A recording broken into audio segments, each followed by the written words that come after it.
विश्वकर्मा नमोतये मनोयुजं वाजे अद्याहुवेम स नो नेदिष्टा हवनानि जोषते विश्वशम्भोरवसे साधुकर्मा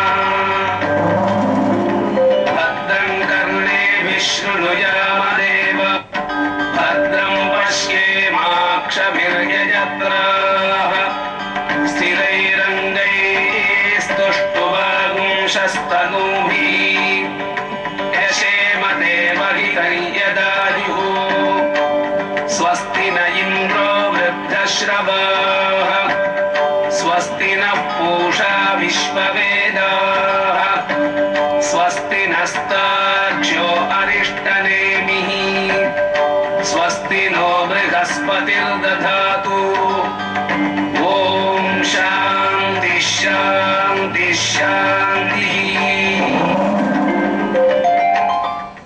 आगावो अग्नं नुत भद्रमक्रन् सीदन्तु गोष्ठे रणयन्त्वस्मे प्रजापतिः पुरुरूपा इह स्युः इन्द्राय पूर्वी रुषसो दुहानाः इन्द्रो यज्वने प्रणते च शिक्षति उपेद्ददाति न स्वं मुषायति भूयो भूयो रयिमिदस्य वर्धयन् अभिन्ने खिल्ले निदधाति देवयुम् नता नशन्ति न तभाति तस्करः नैना अमित्रो व्यथिरा दधर्षति देवागिश्च याभिर्यजते ददाति च जोगित्ताभिः सचते गोपतिः सह नता अर्वा रेणुककाटो अश्नुते न सग्रस्कृतत्रमुभजन्ति ता अभि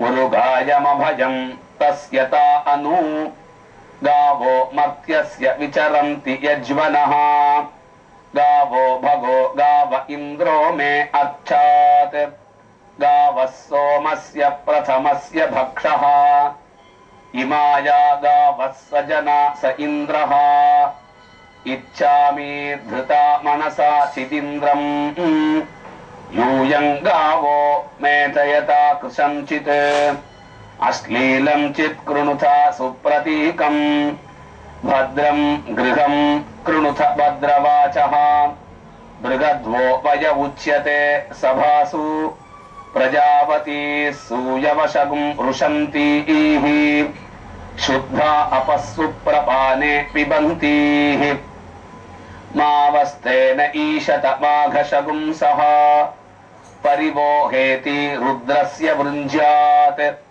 उपेदमुपवर्चनम् आसुगोषूपपृच्छताम् उपर्षभस्य रेतसि उपेन्द्र तव वीर्ये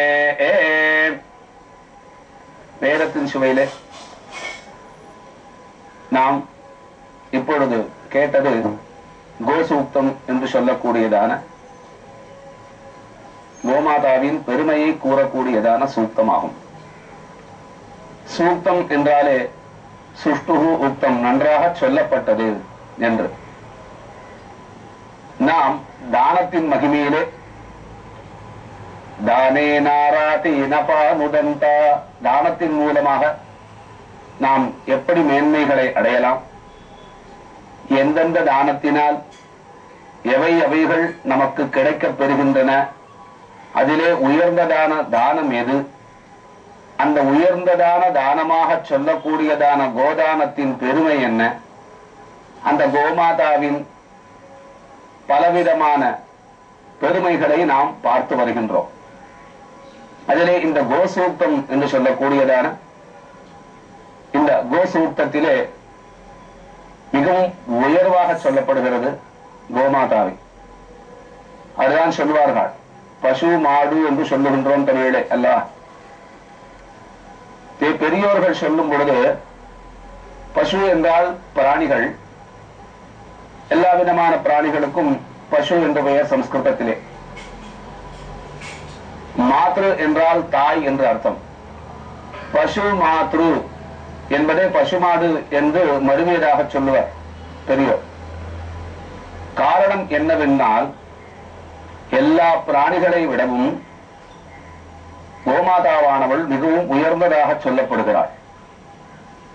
காரணம் என்னவென்றால், மனிதனுக்கு அடிப்படை தேவையாக இருக்கக்கூடிய, ஒரு குழந்தைக்கு முதலிலே தேவையாக இருக்கக்கூடியது பால், தயிர், அதற்கப்புறம் அதிலே எடுக்கப்படக்கூடியதான வெண்ணெய், அதிலே இருந்து கிடைக்கக்கூடியதான நெய், இவைகள் எல்லாம் மனிதனின் அத்தியாவசியமான தேவையான ஒரு உணவுப் பொருளாகும். இவைகள் இல்லாமல் மனிதனுக்கு எதுவும் பூர்த்தியாகாது. அது தேவர்களுடைய காரியமாக இருக்கட்டும், கடவுளுக்கு நாம் செய்யக்கூடியதான பூஜைகளாக இருக்கட்டும், அல்லது அதிதி தேவோபவ என்று சொல்லக்கூடியதான விருந்தாளிகளை உபசரிக்கக்கூடியதான பூஜையாக இருக்கட்டும், இவைகள் இல்லாமல் எதுவுமே பூரணம் என்பது ஆகாது. ஆகையாலே ஒரு மனிதனுக்கும் தேவர்களுக்கும் எல்லா விதமான யஜ்ஞங்களுக்கும் யாகங்களுக்கும் ஒரு பூரணத்துவத்தை, அதாவது காரியத்தினுடைய சமாபனத்தை, முடிவை கொடுக்கக்கூடிய பலன்களை உடையவளாக இருக்கக்கூடியவர்களால் கோமாதா என்று பெயர் அழைக்கின்றோம் நாம். ஆகாவோ அக்மன் முத பத்ரமக்ரன். கோமாதாவை பற்றி சொல்லும் பொழுது வேதத்திலே, ஹே பசுக்களே இங்கே வாருங்கள், இன்று நாம் ஒவ்வொரு வீட்டிலும் இருக்கக்கூடியதான பசுவானது காமதேனுவின் வம்சம் என்று வேதம் சொல்லுகின்றது.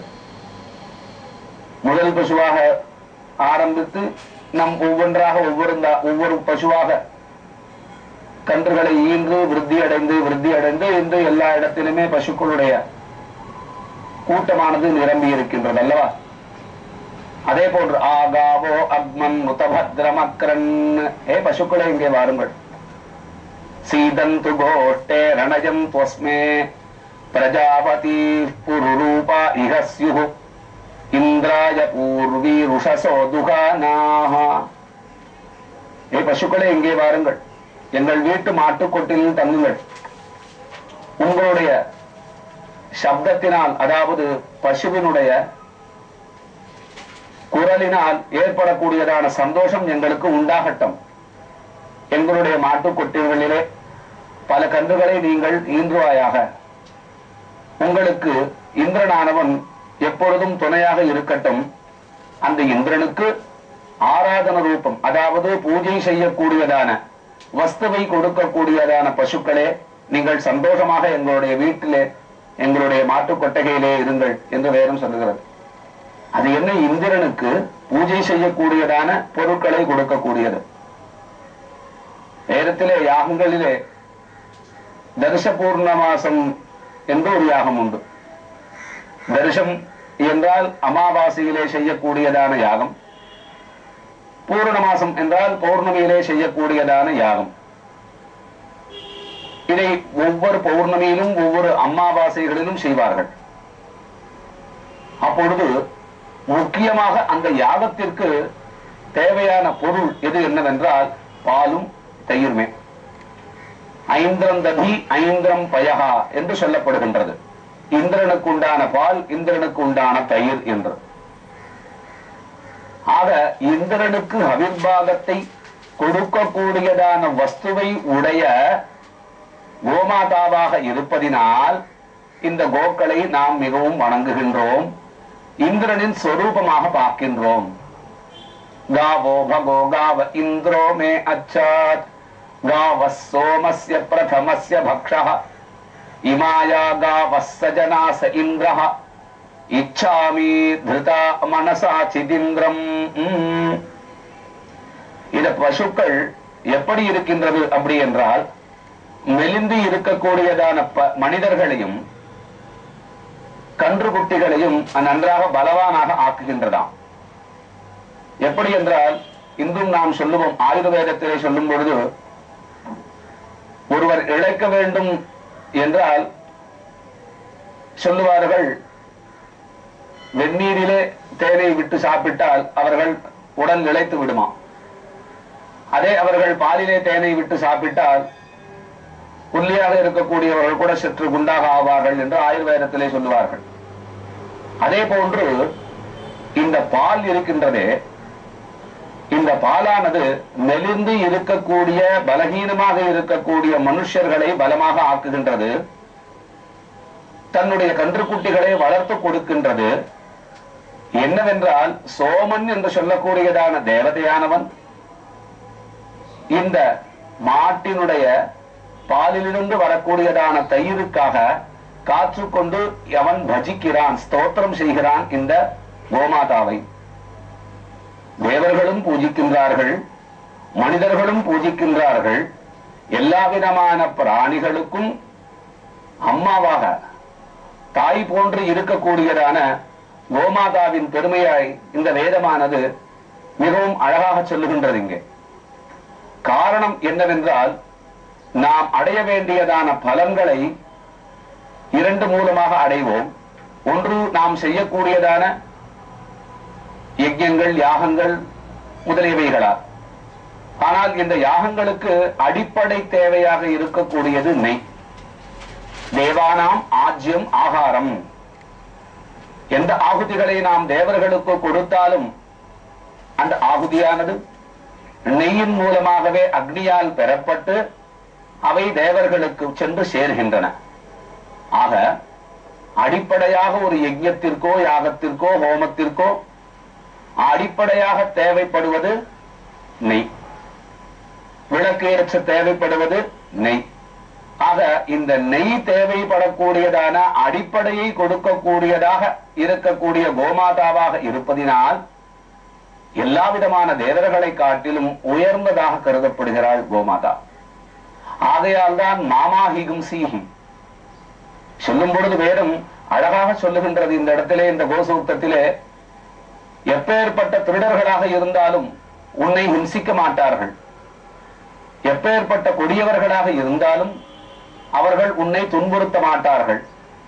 உன்னை துன்புறுத்தாமல் இருப்பதற்கு இந்திரனானவன் உன்னை ரட்சிக்கட்டும். அதே இந்திரனானவன் உன்னை எப்பொழுதும் காப்பாற்றட்டும். மேகும் கடைசியிலே சொல்லும் பொழுது, இந்த கோசூக்தத்திலே சொல்லும் பொழுது, பிரஜாவதி புருரூபா இஹஸ்யு இந்திராய பூர்வி ருஷசோ துகானாஹ இந்திரோ யஜ்மனே பிரணதே ச சிக்ஷதி. பசுவுடன் கூடிய கன்றுகளாக இருக்கக்கூடிய கோமாதாவே, உங்கள் பக்கத்திலேயே புற்கள் விளையட்டும், உங்கள் பக்கத்திலேயே நீர்நிலைகள் இருக்கட்டும். நீங்கள் எப்பொழுதும் சுகமாகவே இருங்கள். அந்த சுகத்தை நீங்கள் அனுபவிங்கள். அதன் மூலமாக கிடைக்கக்கூடியதான தயிர், பால் முதலியவைகளால் நாங்கள் யஜ்ஞங்கள், யாகங்கள், ஆராதனங்கள் போன்றவற்றை செய்து நாங்கள் சுகத்தை அடைகின்றோம். ஆக இவ்வளவு நன்மையை கொடுக்கக்கூடியதான கோமாதாவை தானத்திலே உயர்ந்த தானமாக சொல்லப்படுகிறது. ஆகையால் தான் சொல்லும் பொழுது தானே நாராதி நபானுதந்த தானேன திசந்தா மித்ரா பவந்தி. இப்பேற்பட்ட உயர்ந்து இருக்கக்கூடியதான ஒரு வஸ்துவை தானம் கொடுத்தால் அல்லவோ எல்லோரும் சந்தோஷப்படுவார்கள். சாதாரணமாக வஸ்துவை கொடுத்தால் யாருக்கு சந்தோஷம் ஏற்படும்? ஆகையாலே இந்த கோதானமானது தானங்களிலே மிகவும் விசேஷமாக சொல்லப்படுகின்றது. அப்பேற்பட்ட கோதானத்தின் மகிமையை நாம் வேதத்தின் மூலமாகவும் வேதத்தின் சுவையின் மூலமாகவும் அறிந்து கொண்டிருக்கிறோம். மேலும் அறிவோம். சகனோ